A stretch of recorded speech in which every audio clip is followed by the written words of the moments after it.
बोलो जयकारा बोल मेरे श्री गुरु महाराज की जय। सभी गुरुमुख प्रेमियों से सप्रेम जय सच्चिदानंद। तुझे क्या कहूँ मेरे शहंशाह, तेरे सामने मेरा हाल है।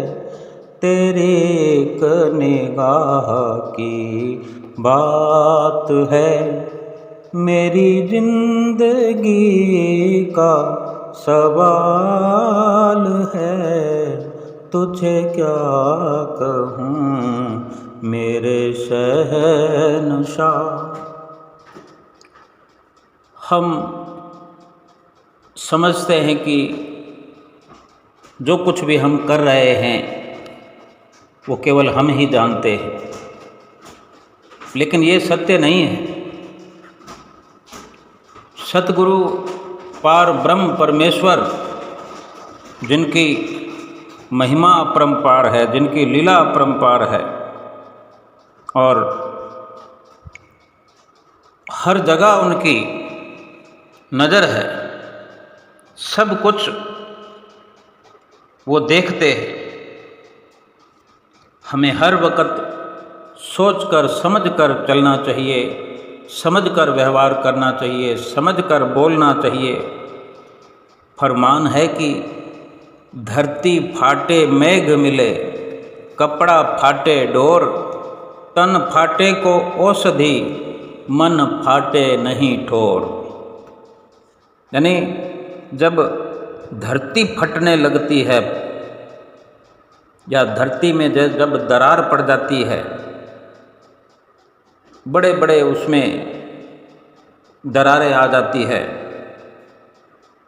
और अगर बादलों के द्वारा बरसात होने लगती है तो वो सब दरारें बंद हो जाती है, एक में एक हो जाती है। इसी प्रकार कपड़ा फट जाए तो धागे के द्वारा सिलाई करने पर जुड़ जाता है। तन पर चोट लग जाए, चाहे चमड़ी कट जाए, फट जाए, तो वो भी दवा के लेप से वो घाव ठीक किया जा सकता है। वहाँ भी टाँके लगाए जा सकते हैं, स्टिचिंग की जा सकती है। लेकिन महापुरुष फरमाते हैं कि मन पर अगर घाव हो जाए, मन कट जाए, फट जाए, मन घायल हो जाए, उसके लिए किसी प्रकार की कोई औषधि नहीं है। इसलिए हमारे व्यवहार से, हमारी वाणी से किसी के मन को ठेस न लगे। हम चाहे किसी भी प्रकार से जीवन व्यतीत करें, असल में हर पहलू पर उस मालिक के कुल सतगुरु पार ब्रह्म परमेश्वर की नज़र हुआ करती है। अगर ये हम समझ करके, विचार करके हर कदम उठाते हैं और स्वयं ये निर्णय करें कि हम अपना जो जज, वकील अपने सतगुरु को बना लें। सतगुरु ऐसे वकील हैं कि हमारा मुकदमा लड़ने से पहले ही हमें जितवा देते हैं। सतगुरु की अदालत ऐसी अगम अपार है कि मेरे सतगुरु की नगरी में दुखड़ों की विदाई होती है। ये ऐसी अदालत है प्यारे, जहाँ सबकी सुनवाई होती है। कितना भी हम प्रयास करके अगर अपने आचरण को ठीक रख सकें, ठीक रख पाते हैं, ये जो बाहरी संसार का जितना भी दृष्टमान वातावरण है नज़र में आने वाला, दूर दूर तक जो हमें दिखाई देता है, हमारी नज़र बहुत तेज है। जितना दिखाई देता है हमें बाहर, उससे भी कई गुना अधिक हम कल्पना करके देख लेते हैं, अनुमान लगा लेते हैं। हमारी अनुमानित नज़र जो है, काल्पनिक नज़र जो है, वो बहुत तेज है, क्योंकि ये मन की दौड़ है।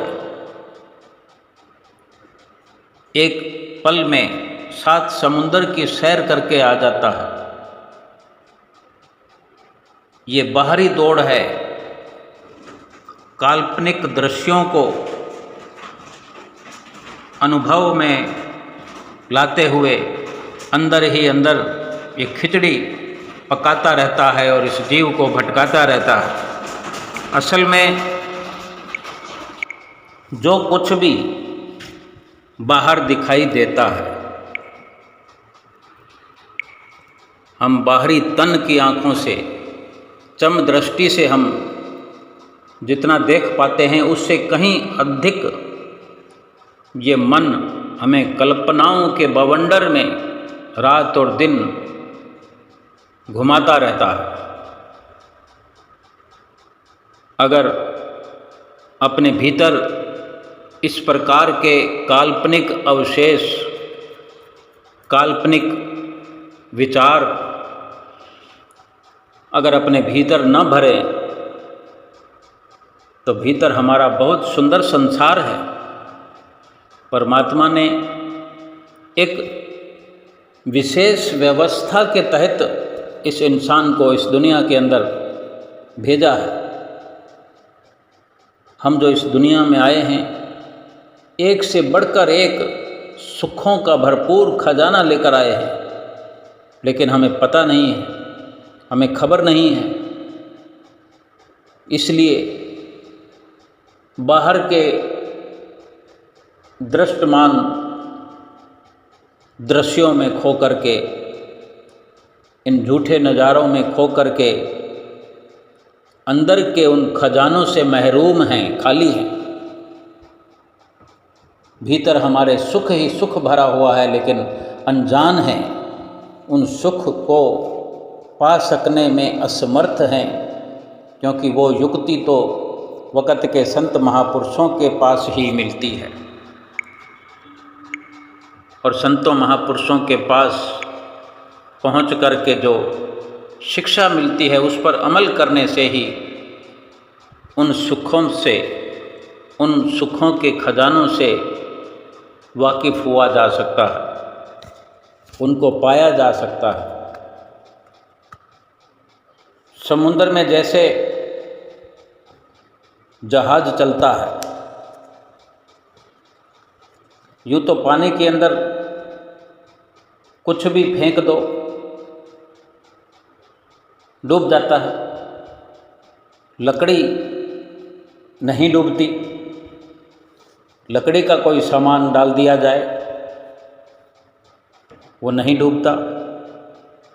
लेकिन अगर लकड़ी का जहाज है, लकड़ी की नाव है, उसमें सवार कुछ लोग अपना सफ़र कर रहे हैं, और अगर नाव में, लकड़ी की नाव में छेद हो गया है और पानी उसमें भरना शुरू हो गया है, जब तक पानी प्रवेश नहीं करेगा तब तक ये नाव ऊपर ऊपर पानी की सतह पर चलती रहेगी। और आंधी तूफान आने पर भी जब तक नाव को पानी भरने से, नाव के अंदर पानी भर जाने से बचाया जाएगा, तब तक सफ़र होता रहेगा, नाव पानी के ऊपर ऊपर चलती रहेगी, कोई खतरा नहीं होगा। लेकिन पानी अंदर भरने से जब हम चूक जाएंगे, पानी भरने से नहीं रोक पाएंगे और नाव के अंदर पानी भर गया, फिर इसको बचाने में भी हम कुछ भी करने में असमर्थ हो जाएंगे।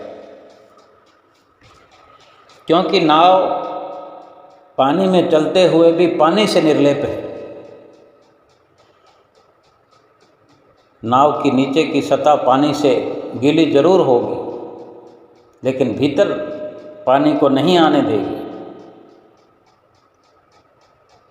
तब तक ये नाव बची रहेगी। हमारे जीवन की नैया भी ये इस संसार रूपी समुद्र में चल रही है। समुद्र, ये संसार जो है भवसागर है, और ये जीवन नैया है, और इस नैया में जीव सवार है। हम अपनी जीवन नैया को इस समुद्र, संसार रूपी समुद्र में, सागर में चला रहे हैं। इस संसारिक समुद्र की सतह पर ऊपर ऊपर चलती रहे नाव, तब तक ठीक है। इस संसार रूपी सागर की, समुद्र की बाहरी जो बुराइयां हैं, विकार हैं, जो नकारात्मकता है, जब तक हमारे अंदर, इस नाव के अंदर, शरीर रूपी नाव के अंदर ये नकारात्मकता, बाहरी बुराइयां, बाहरी विकार जब तक अंदर नहीं भरेंगे हम, तो हमारा अंदर का पूरा वातावरण जो है वो संसार से निर्लेप है, खाली है। एक बच्चा जब इस दुनिया में आता है, हम जानते हैं कितना पाक पवित्र, साफ सुथरा, जिसको कोई संसार से लेना देना नहीं है, कोई मतलब नहीं है। जैसे जैसे बड़ा होता है, जिस प्रकार की संगत होती है, जिस प्रकार के वातावरण में रहता है, जिस प्रकार उसके भीतर बाहर की ये बुराइयां, विकार, संगत का असर, ये सब जैसे जैसे अंदर प्रवेश करता चला जाता है, अंदर की सारी शुद्धता मलिनता में बदलती जाती है। पूरा वातावरण अंदर का मैला कुचैला सांसारिक हो जाता है। और अगर अपने अंतःकरण को जो बचा कर रख लेते हैं, भागों से जिनको ऐसी संगत मिलती है, जहाँ पर जिस घर में, जिस माता पिता के घर में हर वक्त भगवत कीर्तन होता है, भगवान का नाम जाप होता है, जो सतगुरु की चरण शरण लेकर के जीवन यापन करते हैं, ऐसे घर में अगर जन्म हो जाए और ऐसा वातावरण मिले, बचपन से ही इसी प्रकार के वातावरण में चलते हुए, किसी प्रकार के विकारों को अंदर जगह न मिले और अपना जीवन संत का सा बनाते चले, तो फिर हमारी जीवन रूपी जो ये नाव है, ये कभी भी इस संसार रूपी सागर में डूब नहीं सकती। एक बार भगवान बुद्ध से, गौतम बुद्ध से एक महिला ने कहा कि मैं आपसे शादी करना चाहती हूँ। गौतम बुद्ध ने पूछा, क्यों देवी? संतों महापुरुषों के जो शब्द होते हैं, मुख से जो शब्द निकलते हैं, इस प्रकार के सात्विक शुद्ध तोल तोल कर वे बोला करते हैं। जो गौतम बुद्ध ने कहा, क्यों देवी?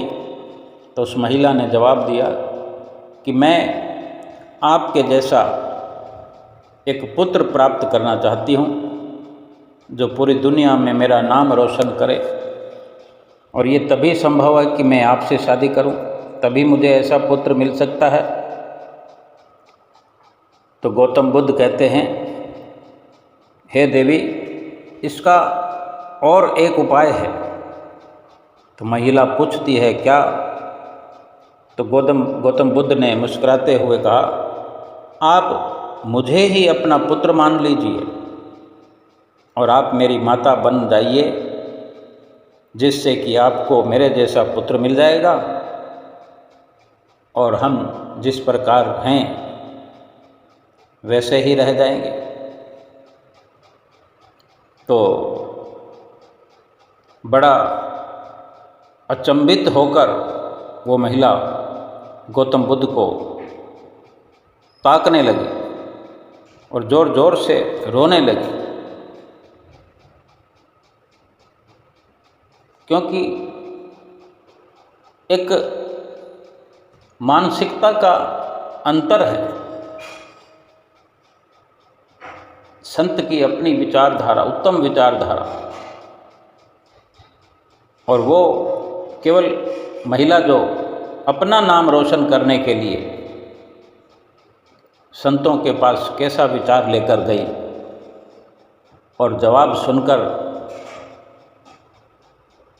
हैरान हुई कि एक मैं हूँ और एक ये संत हैं। ये महान लोगों की अपनी विचारधारा होती है। यही एक सच्चाई है कि जब तक हम बाहरी विकारों को, झूठे विचारों को, नफसानियत को अपने भीतर प्रवेश ही नहीं करने देंगे, तो भले ही अपने इस जीवन रूपी नाव को जिस प्रकार से इस संसार रूपी भवसागर में चलाते हुए चले जाएं, हमारी जीवन नैया तैर करके भवसागर से पार हो जाएगी। यानी हमारा मार्गदर्शन करने वाले वक्त के संत महापुरुष हमें सही और सीधी सरल राह दिखा सकते हैं और इस भवसागर से तैर करके पार कैसे होना है वही बता सकते हैं।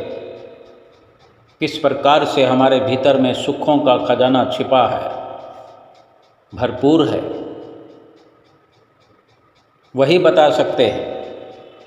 और इस दुख रूप संसार के अंदर सुखों को प्राप्त करने में सतगुरु ही हमारी मदद कर सकते हैं। आम दुनियादार कितना दुखी होकर जीवन व्यतीत कर रहे हैं और सतगुरु के सेवक, सतगुरु के भगत हर वक्त अपने भीतरी सुखों के संपर्क में रहते हुए हर वक्त खुशियों भरे पल अनुभव करते हैं। खुशियाँ और सुख सतगुरु के सेवकों के कदम चूमते हैं। सतगुरु का बन के रहना,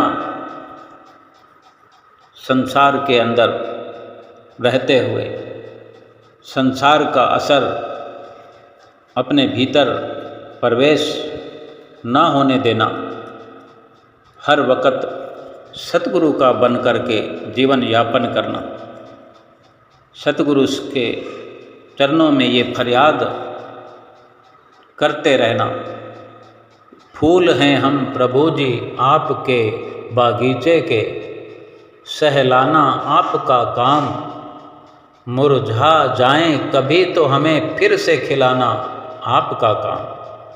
ऐसी खुशबू भर दो हम में, जो भी छुए हमें वो भी महक जाए, जो हमें देखे वो बस कह कर जाए कि देखो यही फूल हैं। यानी हम ये विचार करें, ऐसा सोचें, ऐसी कामना करें कि हमारे किसी भी कार्य से हमारे सतगुरु की महिमा बढ़ती रहे। श्री आनंदपुर धाम की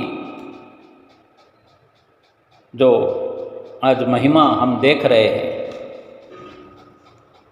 इसको बढ़ाने में हमारा हर पल योगदान हो। हमारा नाम तो अपने आप सतगुरु के साथ ऊंचा हो ही रहा है। अपना नाम ऊंचा करने के लिए हमें नहीं सोचना चाहिए, केवल सतगुरु की महिमा को गाते चलना चाहिए और सतगुरु की रहनुमाई में ही अपनी ज़िंदगी को बिताना चाहिए। अगर सतगुरु की प्रसन्नता मिल गई तो लोक परलोक समर गया। अपने नाम को रोशन सतगुरु से मिलकर किया जा सकता है। सतगुरु की प्रसन्नता को प्राप्त करके अपना ये जीवन, ये लोक और परलोक संवारा जा सकता है। केवल हमारा नाम हो जाए, सारी दुनिया अपने नाम के लिए रात और दिन खाक छान रही है। दुनिया भर की खाक छानने पर भी कितना बड़ा भी नाम हो जाए, कोई सेठ बन जाए, साहूकार बन जाए, कोई कलाकार बन जाए, कोई डॉक्टर बन जाए, कोई इंजीनियर बन जाए, कितने रुतबे वाला बन जाए, लेकिन वो पदवी, वो नाम, वो यश, वैभव, वो ऐश इशरत जीवात्मा का तो भला नहीं कर सकता ना। अपने साथ तो ये शोहरतें, ये दौलतें, दुनिया की ये चाहे जितने भी हमने धन संपत्तियां इकट्ठी की हों, परलोक में तो साथ हमारा नहीं बन सकता इनसे। परलोक तक तो साथ नहीं निपटा, बल्कि यूँ कहें कि इस दुनिया में भी हर किसी को पूरा साथ नहीं मिलता। कब किस वक़्त कौन बिछड़ जाए और एक दिन स्वयं इस दुनिया से चला जाता है तो खाली हाथ चला जाता है और अपना नाम बनाने में उस मालिक के नाम को भूल करके कितनी बड़ी गलती इंसान कर रहा है। एक सतगुरु का सिख सेवक सतगुरु की रहनुमाई में चल करके अपने दामन को, अपने अंतःकरण को पाक साफ रखते हुए, बाहर की इस द्वंद्वमयी रचना से खाली रखते हुए भीतर ही भीतर अपने प्रभु को बिठाने के लिए सुंदर आसन सजाता है जिंदगी भर। केवल और केवल प्रभु का नाम ही हर पल जपते हुए, प्रभु के नाम के पीछे दीवाना हुआ जीवन व्यतीत करता रहता है। खुशियों से भरपूर, संसार से कहीं बेखबर होकर के हर वक्त सतगुरु की खबर में लगा रहता है। आज हम स्वयं विचार करें कि हम अगर गुरुमुख हैं सही मायने में, हमारा मुख गुरु की ओर है, सतगुरु की ओर है, तो हमें पल पल की खबर मिलती है कि नहीं? हम पल पल की खबर लेना चाहते हैं तो मिलती है कि हमारे श्री गुरु महाराज जी कहाँ हैं, इस वक्त कहाँ हैं, आज क्या प्रवचन हुए, श्री गुरु महाराज जी ने क्या फरमाया, आज पर्व था, आज त्यौहार था, आज ये दिन है, आज वो दिन है, आज मंगलवार है, आज शुभ संक्रांति है, अब गुरु पूजा का भी दिन आने वाला है। इस प्रकार से जब हमारी इस तरह की जिज्ञासा जो भीतर ही भीतर हर वक्त रहती है कि हम सतगुरु के साथ जुड़े हुए हैं, सतगुरु के नाम से जुड़े हुए हैं, सतगुरु के ध्यान में जुड़े हुए हैं, सतगुरु की चरणों की छत्र छाया को हर वक्त महसूस करते हैं। हर वक्त हमारे अंतःकरण में एक ही बस सतगुरु के नाम की ललक लगी रहती है। भीतर क्या बाहर क्या, रोम रोम में सतगुरु का हमारे ध्यान बसा रहता है। फिर भला संसार का जो वातावरण है वो कैसे प्रवेश कर सकता है जब हमने कोई रास्ता ही नहीं छोड़ रखा कि किसी भी प्रकार से संसारिकता हमारे भीतर प्रवेश करे। और जब प्रभु का नाम ही चारों ओर समाया होगा हमारे भीतर, प्रभु को ही हमने अपना सर्वे सर्वा बना लिया, अपना जज बना लिया, वकील बना लिया, तो कोई मुकदमा होगा ही क्यों। जब सतगुरु की रहनुमाई में हम जीवन व्यतीत करेंगे तो हम गलतियां हमसे होंगी ही क्यों। जब सतगुरु हमें अपनी मौज से चलाएंगे और हम उनकी मौज में चलेंगे तो हम हर वक्त गलतियों से बचे रहेंगे और अपना लोक और परलोक संवारते हुए, सतगुरु की प्रसन्नता प्राप्त करते हुए अपनी आत्मा का कल्याण करने में सफल हो जाएंगे। बोलो जयकारा बोल मेरे श्री गुरु महाराज की जय।